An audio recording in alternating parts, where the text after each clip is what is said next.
ഹരേ Krishna. April 18 മുതൽ May 16 വരെയാണ് വൈശാഖ മാസക്കാലം. ശ്രീ മഹാവിഷ്ണുവിന് ഏറ്റവും പ്രിയപ്പെട്ട മാസമാണ് വൈശാഖ മാസം. മാധവന് അത്രത്തോളം പ്രിയങ്കരമായതിനാൽ മാധവ മാസമെന്നും അറിയപ്പെടുന്നു. ഈ മാസം മുഴുവൻ ഭഗവാൻ ലക്ഷ്മി ദേവിയോടൊപ്പം ഭൂമിയിൽ കഴിയുന്നു എന്നാണ് വിശ്വാസം.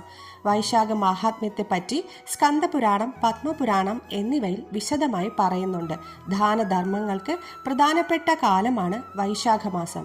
ഈ കാലത്ത് നടത്തുന്ന എല്ലാ പുണ്യകർമ്മങ്ങൾക്കും 10 മടങ്ങ് ഫലം ലഭിക്കും.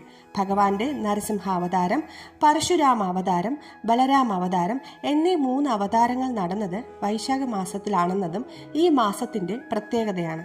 വ്രതാനുഷ്ഠാനത്തോടെ വിഷ്ണു ഭജനത്തിന് ഏറ്റവും യോജിച്ച കാലമാണിത്.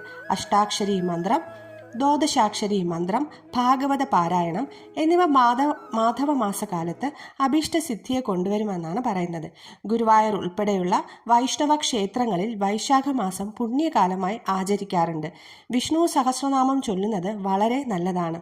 ശ്രീരാമ രാമ രാമേതി രമേ രാമേ മനോരമേ സഹസ്രനാമ തത്തുല്യം രാമനാമ വരാനനെ ശ്രീരാമനാമ വരാനന ഓം നമ ഇതി എന്ന് 3 തവണ ചൊല്ലുന്നത് വിഷ്ണു സഹസ്രനാമത്തിന് തുല്യമാണെന്ന് വിശ്വാസം. ഈ പുണ്യമാസത്തിലെ പ്രാർത്ഥനകൾ എല്ലാവർക്കും സർവ്വ ഐശ്വര്യങ്ങളും സമാധാനവും നൽകട്ടെ എന്ന് പ്രാർത്ഥിക്കുന്നു.